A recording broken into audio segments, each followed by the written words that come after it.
Hi, my name is Tammy Fogg. My student ID number is 314-6479. This is for the spring 2017 semester.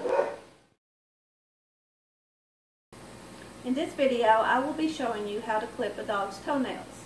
The supplies that you will need are toenail clippers for dogs, and also you are going to need a bottle of Quick Stop. The Quick Stop is just in case you accidentally clip your toenail too short and get into the quick. Now this is Willow. She's a Boston Terrier and she has clear toenails. So the first thing you're going to do is you are going to look at the toenails, and she doesn't have long hair, but if they do have long hair, you will need to push back the hair so that you expose the toenail. Now, as you can see, there's a pink part right here. It's clear and then pink. The pink part is called the quick. You do not want to clip into the pink part. You will make them bleed. So you need to be really careful and really cautious about how far you clip them. So I will start clipping her toenails.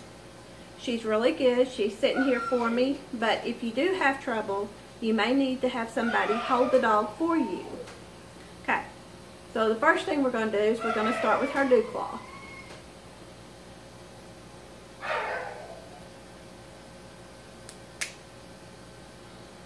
And just be sure to just get to the very edge of the white part and not into the pink part that is the quick.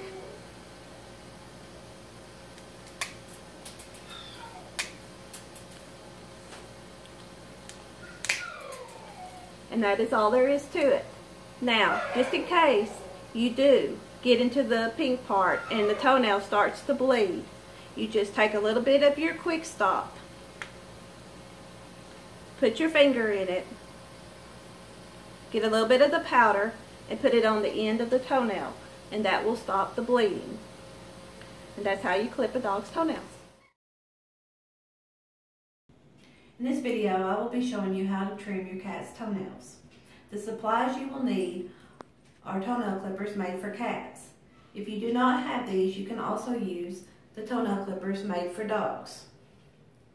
You will also need a bottle of Quick Stop. This is just in case you cut the toenail too short and get into the quick and make it bleed.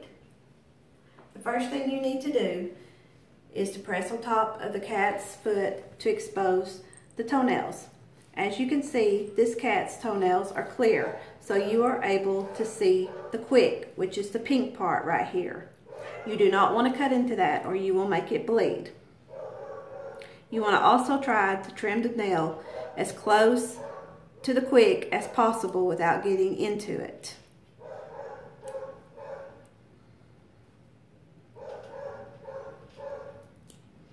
If you do accidentally cut into the quick part, the pink part, you need to take some of your Quick Stop, take a little piece of it, put it on your finger, and hold it up to the nail to stop the bleeding. This is how you trim a cat's toenails. In this video, I will be showing you how to give your dog a pill. Willow is not on any kind of prescription medication, so I will be using a treat to represent a pill. You need to hold the treat between your thumb and your forefinger. You will need to open your dog's mouth using your middle finger to open the bottom part of her jaw. You need to push the pill all the way back, hold their mouth shut, rub their throat, make sure that they swallowed it. That's how you give your dog a pill. In this video, I will be showing you how to give your cat a pill. Pumpkin is not on any kind of prescription medication, so I will be using a treat to represent a pill today. You will need to use your middle finger and open the bottom part of their mouth and poke the pill as far back as you can. Hold their mouth shut and rub their throat to make sure that the pill goes down and they swallow it. And that is how you give a cat a pill. Today I will be showing you how to collect a urine sample from a female dog.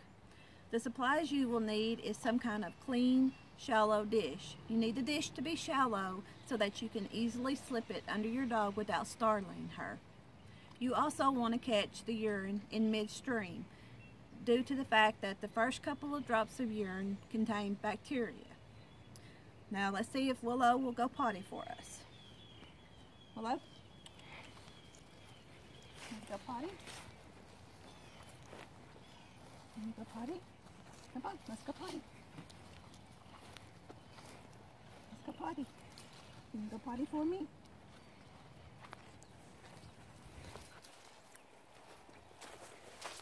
Good girl.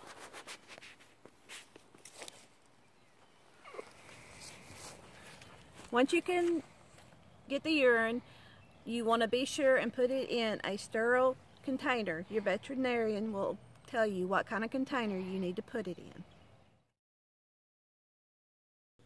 Today I will be showing you how to apply a gauze muzzle. If you have a smaller dog, the best place to have them is on a table, either sitting or lying down.